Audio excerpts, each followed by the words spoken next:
Bonjour, je voudrais vous faire un retour sur l'année 2025 et les grands résultats que la recherche clinique cardiologique nous a apportés. Alors, ça a été une année très riche. J'ai identifié 5 résultats qui me paraissent importants. Le premier, c'est la publication de multiples essais randomisés qui se sont intéressés à la place des bêta-bloquants en post-infarctus chez les patients qui ont une fonction ventriculaire gauche préservée ou peu altérée.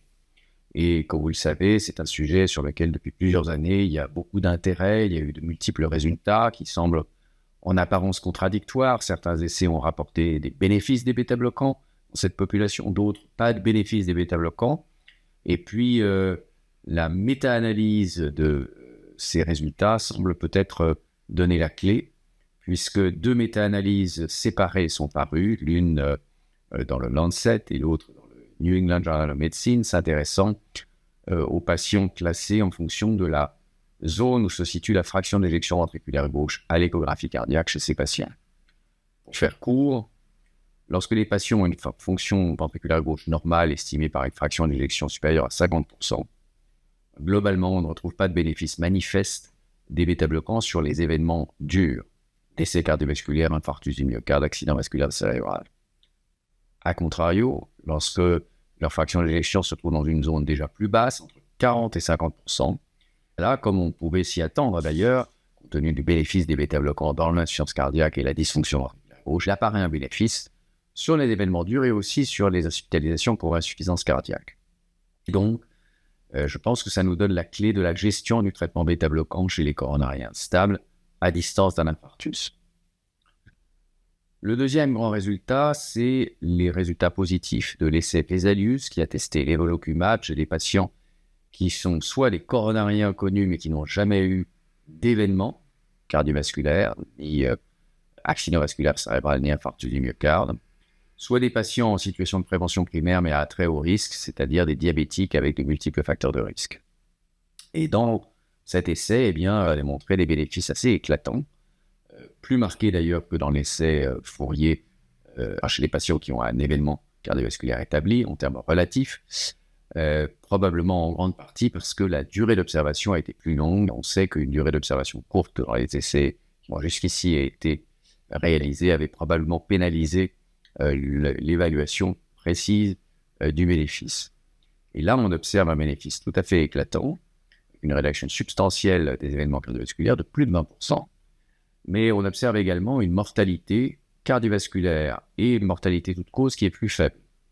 Alors pour des raisons statistiques complexes qui tiennent à l'ordre hiérarchique d'analyse des critères d'efficacité secondaire, même si le petit p est statistiquement significatif sur la réduction de la mortalité totale, la hiérarchie d'allocation de la puissance pour tester les hypothèses fait que ce P ne peut être considéré que comme nominal. Il n'empêche que la mortalité de cause est plus basse dans le groupe traité que dans le groupe témoin, de façon notable, et ceci est un résultat probablement important. Ça n'est d'ailleurs pas la première fois que c'est observé. Vous vous souvenez que dans l'essai Jupiter, qui était aussi un essai de prévention primaire où les patients étaient sélectionnés en fonction d'une CRP élevée, la rosuvastatine, une statine, avait déjà montré une réduction de la mortalité.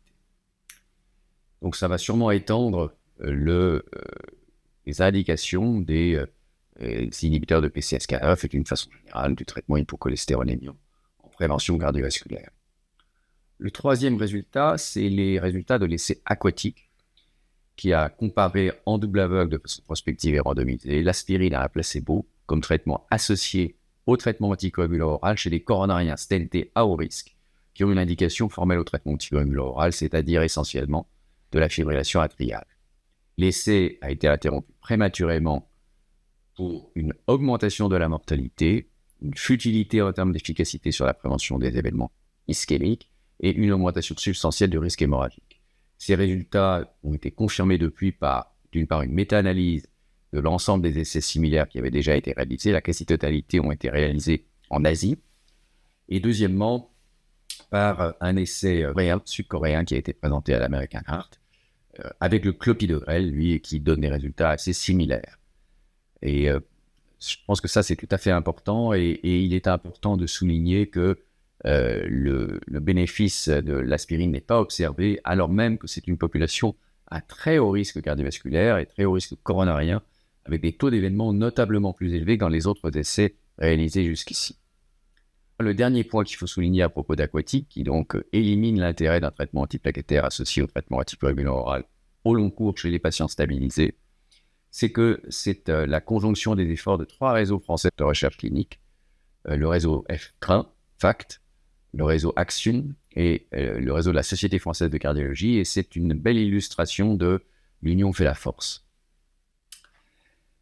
Le quatrième résultat qui me paraît important, c'est un résultat négatif qui porte sur l'occlusion de l'auricule gauche comparée au traitement anticoagulant oral dans un essai randomisé prospectif réalisé par des investigateurs universitaires en Allemagne, indépendamment de l'industrie. Ce résultat ne montre pas de réduction des événements ischémiques et il ne montre pas non plus de réduction des événements hémorragiques par rapport au traitement médical et anticoagulant de l'occlusion de l'auricule gauche. Et certains trouvent que c'est peut-être pas inattendu, mais moi, c'est quand même une assez grosse surprise. Et je pense que ça doit faire réfléchir sur les indications aujourd'hui de l'occlusion de l'auricule gauche.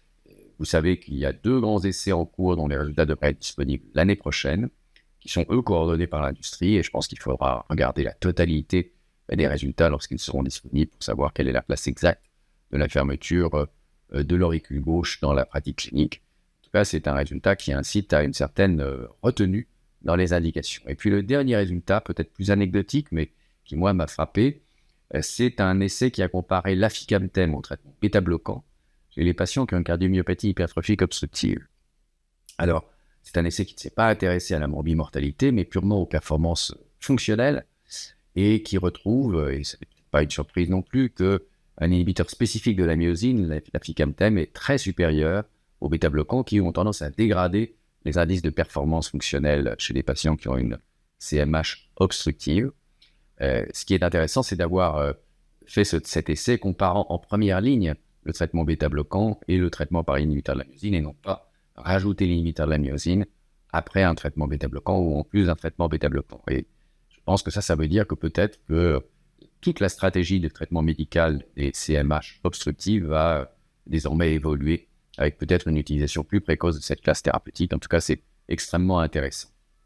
Voilà, donc on est allé du général au particulier, ou en tout cas du fréquent au plus rare, mais je crois qu'il y a pour chacun de matière à réflexion dans les résultats qui ont été publiés cette année en 2025, et nous attendons encore beaucoup d'autres résultats pour 2026, qui, je l'espère, sera aussi un grand cru. En tout cas, bonne fête et bonne année 2026 à vous tous.